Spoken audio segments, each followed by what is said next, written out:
मुझे आपसे पूछना चाहिए। हाँ, दिल तो सिर्फ आपका दुखता है, किसी की कोई फीलिंग्स ही नहीं है, कोई तो हर्ट ही नहीं हो सकता आपकी बात।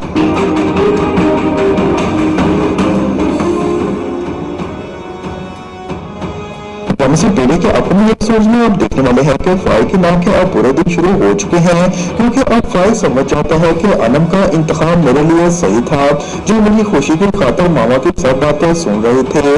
फाइल अपनी मामा से कहता है कि आपको शुक्र मनाना चाहिए कि अनम जैसी बहू आपको मिली, क्योंकि अनम जैसी बहू आपको कभी मिलने से भी नहीं मिलनी थी और आप अनम को उसकी बहनों की वजह से तकलीफ देते रहे हैं। आखिर बुरा वक्त किस घर पर नहीं आता है, हमें ऐसे खानदान की मदद करनी चाहिए।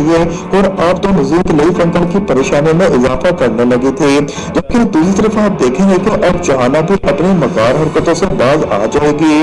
जब दानिश उससे कहता है कि फारस तो वैसे भी यहाँ से जा रहा है और अगर आप फिजा को परेशान करने से बाज नहीं आई तो मैं भी फिजा को लेकर इस घर को छोड़ दूंगा। आप अपनी औलाद की खुशी में आखिर खुश क्यों नहीं हो सकते।